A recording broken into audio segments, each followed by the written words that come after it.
Is the political parties tribunal going to save Sifuna? My position is Sifuna is going to be saved by the political parties tribunal or the High Court. Those are the words of the top lawyer in the country, Omari, confirming that the tribunal will give Sifuna an easy win over ODM with the matter he has filed in the political parties tribunal disputes. If you have been listening to what has been happening inside ODM, this news is not new to you. Katibu mkuu wa chama cha ODM Edwin Sifuna ameponea kwa muda shoka la kamati ya nidhamu ya chama cha ODM baada ya kamati hiyo kumwongezea muda wa kujibu mashtaka 8 yanayomkabili. Yes, you have heard right. Sifuna and ODM having a heated conversation as ODM wants Sifuna out of the party as the Secretary General. Because of what? Sifuna has been going against the party rules.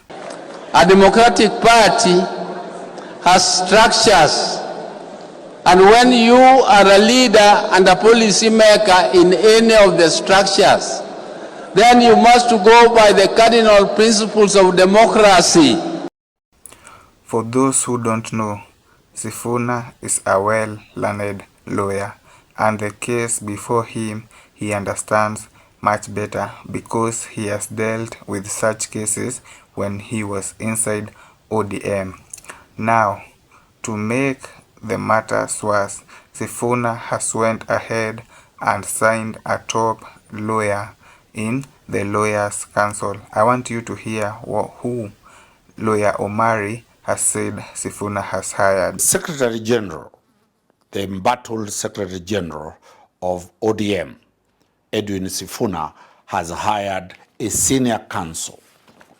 Senior counsel called, the senior counsel is called Behan and Okero Advocates.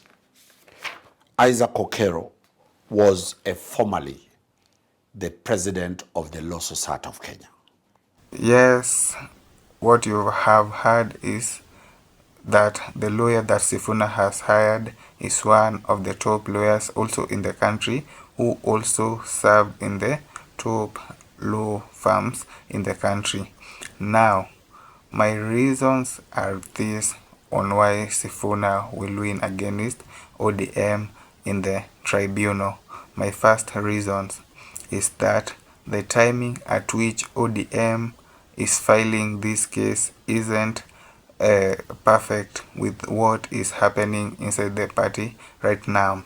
As you know, we are nearing the election period and ODM has to be ready strategically in terms of they have to produce the right candidate, and also they have to be ready in terms of they have to sign the broad-based deal and be ready inside the government, so they have to be ready for the 2027 elections. This gives Edwin Sifuna easier time to plan against the tribunal, to plan with the tribunal for this case. So if ODM decides to go with this matter for Sifuna, it will be a big waste of time, and this gives Sifuna an upper hand. So that is one of my major reasons that Sifuna will win easy this case. My next reason is that ODM is facing internal wrangles within the party. Now, I want to give you a simple explanation on this matter. Let's look at issue of zoning. You see, they are embroiled in a battle with UDA about the zoning matters. Most of ODM people don't want UDA to interfere with their strongholds, but UDA have vowed to place their candidates in ODM strongholds. This is an internal matter that ODM has to fix very fast, and they can't afford to deal with Sifuna matter right now. My next point is that ODM also has to sign the Broad-Based Agreement Act that they have to sign with the government. Also, this gives them time to produce their candidate, and also this candidate will be the preferred candidate to enter into the government and take ODM and give them a space in the government for the coming elections. But if ODM decide to mix Sifuna's matter and with this with the Broad-Based Agreement Act, then they will be wasting much time, and they need to have assembled their candidate that will represent them with the upcoming elections. So Sifuna is having the best time because he has an easier time to plan for this, and with ODM still facing issues like zoning and the signing of the Broad-Based Agreement Act, because time is not on their side, this is affecting and giving Sifuna an upper hand. Now, to my last reason, ODM has always have the lower hand when it comes to matters tribunal. They have been losing cases in the tribunal easily, and they have a worse record since the time of Raila Amolo Odinga. The same way I've given a history that ODM has never succeeded in removing anybody from office. I want to give you some simple facts. Look at Salim Vuria, Jalango, and somebody like Aisha Jumwa, who were all against Baba Raila Amolo Odinga when he lost the 2022 general elections. They were later reprieved by the tribunal, and they won their cases.